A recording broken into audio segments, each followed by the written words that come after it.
C'est parti. Bonjour, parlons de la Bible et puisque la Bible du début jusqu'à la fin ne parle que de Jésus-Christ, parlons de Jésus-Christ. On était la dernière fois sur la communion, je voudrais continuer exactement sur le même thème, donc Exode 12, versets 7 et 8. Et là maintenant je voudrais parler de l'apôtre Paul qui justement parle de la communion. 1 Corinthiens 11, 27, c'est pourquoi celui qui mangera le pain ou boira la coupe du Seigneur indignement sera coupable envers le corps et le sang du Seigneur. Que chacun donc s'éprouve soi-même et qu'ainsi il mange du pain et boive de la coupe. Car celui qui mange et boit sans discerner le corps du Seigneur mange et boit un jugement contre lui-même. C'est pour cela qu'il y a parmi vous beaucoup d'infirmes et de malades et qu'un grand nombre sont morts. Si nous nous jugions nous-mêmes, nous ne serions pas jugés. Mais quand nous sommes jugés, nous sommes châtiés par le Seigneur afin que nous ne soyons pas condamnés avec le monde. Ainsi donc, mes frères, lorsque vous vous réunissez pour le repas, attendez-vous les uns les autres, si quelqu'un a faim qu'il mange chez lui, afin que vous ne vous réunissiez pas pour attirer un jugement sur vous. Je réglerai les autres choses quand je serai arrivé. Ok, donc ce verset-là, ce passage est en fait particulièrement intéressant. Je me souviens, j'avais fait une série sur le même sujet et là en fait on était parti dans toutes les coupes et tout le reste. Je crois que ce serait une bonne idée de refaire la même chose, mais on le fera un tout petit peu plus tard j'imagine. On a pris ce passage-là et on a dit des choses absolument incroyables sur la vie, sur la Sainte Seine et sur le repas du Seigneur. Et il y a beaucoup de gens qui ont quitté l'Église ou tout simplement qui ont décidé de ne plus prendre la communion, tout simplement parce qu'en fait ils ont lu ce passage et ils sont en train de se dire « Ah, ce serait dommage que je sois jugé, donc pour cette raison je décide de ne pas boire la Sainte Seine ». Donc en fait c'est comme si on était en train d'ajouter une requête, une qualification pour que les gens soient en train de boire la coupe du Seigneur. Mais maintenant, voilà la question que j'aimerais vous poser. Vous connaissez forcément des gens à l'intérieur de l'Église avec lesquels vous avez eu des problèmes, avec lesquels vous savez qu'ils sont des hypocrites. Vous savez qu'ils sont des hypocrites. Je ne vais pas faire de mauvaise presse aux pasteurs et tout le reste, mais bon, c'est des êtres humains qui se trompent, parfois qui ont fait de très très grosses erreurs, comme nous autres. Je veux dire, c'est des êtres humains après tout. La seule personne à ne s'être jamais trompée, à ne pas avoir fait d'erreur quelconque, c'est Jésus-Christ. Les autres se sont tous trompés. Alors, est-ce que vous avez déjà vu ce fameux épisode où justement quelqu'un est en train de boire la coupe du Seigneur, est en train de boire le sang du Christ, et il tombe raide parce qu'il l'a bu indignement. Vous connaissez quelqu'un qui vous a fait du tort, vous connaissez quelqu'un qui vous doit de l'argent, et justement au moment de la Sainte Seine, vous êtes en train de le regarder, et puis d'espérer que quelque chose de mal lui arrive. Et forcément, ça vous est arrivé, ça vous est arrivé. Vous avez vu quelqu'un qui est tombé raide mort à cause de ça. Et la réponse est non. Vous n'avez jamais vu une personne à qui c'est arrivé. Okay. Donc, ce qui veut dire que cette interprétation-là, c'est un peu du n'importe quoi. Reprenons les choses depuis le début. Donc, alors, lorsque vous lisez le 1 Corinthiens 11 à partir du verset 17, donc ça du 17 jusqu'à 34, Paul est en fait en train d'expliquer comment on doit prendre le repas du Seigneur. Alors, les Corinthiens, ils étaient en train de faire des choses absolument incroyables. Hein. Il y en avait quelques-uns qui n'avaient pas mangé, il y en avait d'autres qui avaient déjà mangé. Donc, quand ils arrivaient, ils étaient en train vraiment de faire des orgies, hein, au milieu d'orgies. Et c'est vrai que chez les Grecs, il y avait pas mal de trucs de ce genre, où on était en train de manger jusqu'à ce qu'on ait le ventre plein et qu'on se mette à vomir. Et c'est au milieu de ces orgies-là qu'on célébrait la Sainte Seine. Donc forcément, il y a des choses qu'on a importées par rapport aux rites et par rapport aux habitudes du passé. Et les gens n'étaient pas nécessairement en train de discerner ce qu'ils étaient en train de faire. Et ce qu'ils étaient en train de faire, c'est tout simplement de dire que Jésus-Christ est mort pour moi, je reçois le sacrifice. Je le mange parce que je reçois le sacrifice. Jésus-Christ est mort pour moi, je bois la coupe parce que en fait, je reçois son sang qui a été versé pour moi. Donc c'est ça l'objectif. Alors, en fin de compte, ne buvez pas le sang du Christ et ne mangez pas le corps du Christ tous les jours en espérant éviter la mort. Malheureusement, il faut que nous passions par la mort. Malheureusement ou heureusement, on va voir. Mais il faut que nous passions par la mort. Ça, c'est une étape obligée. C'est pas quelque chose qui va être arrêté tout simplement parce que nous sommes en train de prendre la Sainte Seine tous les jours. Cependant, boire la Sainte Seine tous les jours nous met dans une position où en fait nous comprenons ce que Jésus-Christ a fait pour nous. La différence fondamentale entre toutes les autres religions et ce que Jésus-Christ a établi, Jésus-Christ n'est pas venu pour établir une religion, il est venu pour établir une relation entre le Père et nous. Et cette relation passe par le sacrifice de Jésus-Christ. Donc la première chose qu'il nous faut reconnaître, c'est que Jésus-Christ est l'agneau de Dieu, qui fait en sorte que tout le péché du monde soit ôté. Ça, c'est la première chose qu'il nous faut reconnaître. Et lorsque nous sommes en train de boire le sang du Christ et que nous sommes en train de manger le corps du Christ, c'est la seule chose que nous sommes en train de faire. Alors, ne lui donnons pas une signification extraordinaire, par exemple, dans le style, si quelqu'un ne boit pas la communion, pour cette raison, il n'ira pas au paradis. Ça devient vraiment...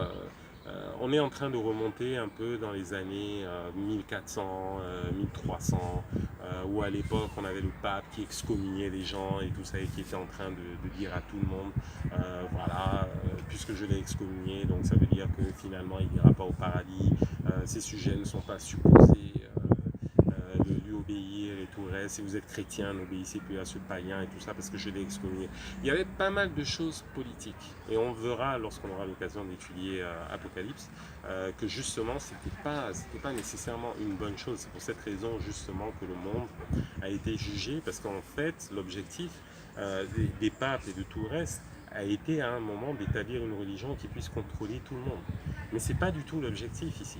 L'objectif, c'est juste d'établir que le sacrifice de Christ est le sacrifice qui est en train de nous sauver. C'est ça qui est important. Donc à partir du moment où vous reconnaissez Jésus-Christ comme votre Seigneur, à partir du moment où Jésus-Christ est en train de vous reconnaître comme une de ses brebis, j'ai du mal à comprendre comment quelqu'un, un intermédiaire quelconque, pourrait venir et dire non, cette personne, je l'excommunie. Sachant que la Sainte Seine, c'est tout simplement du jus de raisin, fermenté ou non. Je vous conseille le non fermenté, d'accord. Ça évitera que les gens commencent à devenir bourrés en prenant la Sainte Seine.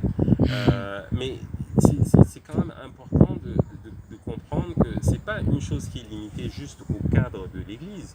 C'est quelque chose que normalement vous devriez faire tous les jours. Tous les jours, établir le fait que ce que vous accomplissez tous les jours, ce que vous êtes sur le point d'accomplir, vous ne l'accomplissez pas par vos propres efforts, vous ne l'accomplissez pas parce que vous êtes quelqu'un de spécial, mais vous êtes en train de l'accomplir parce que Jésus-Christ est mort pour vous. Ça, c'est la chose qu'il faut établir tous les jours. Et tous les jours, nous avons besoin de cette petite injection de justice dans notre tête et de comprendre d'où nous vient la justice. La justice nous vient de Jésus-Christ. Elle ne vient de personne d'autre, elle ne vient pas de ce que nous avons fait, de nos pensées ou quoi que ce soit, mais elle nous vient de Jésus-Christ. Donc c'est vraiment très très très important que nous soyons là, en train justement de prendre la Sainte Seine, même chez nous. Même avec des choses de fortune. Moi, je me souviens un jour, j'ai pris par exemple la Sainte Seine avec du jus d'orange. Sacrilège, sacrilège. Mais j'étais pas là en train de pleurer et de dire non, ça représente pas le corps du Christ. La seule chose, c'est on a besoin d'avoir quelque chose de physique pour arriver à nous reconcentrer sur quelque chose de spirituel, sur une réalité spirituelle qui est la mort du Christ, qui nous justifie et qui fait en sorte que nous puissions accomplir de grandes choses. Je voulais qu'on lise ensemble Acte 2, le verset 42.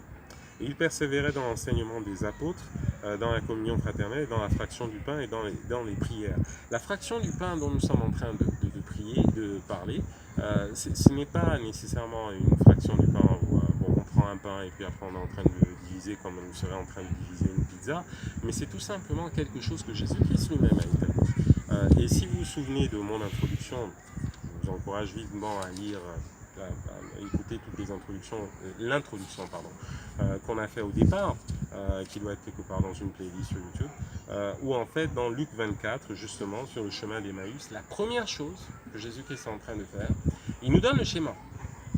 Il nous donne le schéma, comment évangéliser. Comment on fait pour évangéliser? La première étape, c'est qu'on est tout simplement en train de parler de Jésus-Christ. La loi parle de Jésus-Christ, les prophètes parlent de Jésus-Christ. Le Nouveau Testament nous parle de ce que Jésus-Christ, la personne, a accompli. Mais en fait, l'Ancien Testament, le Nouveau Testament, c'est deux parties qui sont en train de se confirmer. Vous vous souvenez le double témoignage dont on a parlé dans les animaux purs et les animaux impurs. Donc le double témoignage, on a dans un premier temps des prophéties qui sont annoncées et dans un deuxième temps, donc Jésus-Christ qui vient pour accomplir les prophéties. Donc la loi et les prophètes, très important que nous en parlions. Une fois que nous avons fait ça et que nous avons parlé du Nouveau Testament et tout, vous reste. L'autre chose maintenant, c'est la fraction du pain. Et donc la communion également. Pendant qu'il était à table, c'est Luc 24, le verset 30, pendant qu'il était à table avec eux, il prit le pain et après avoir rendu grâce, il le rompit et le leur donna. Alors leurs yeux s'ouvrirent et ils le reconnurent, mais il disparut de devant eux.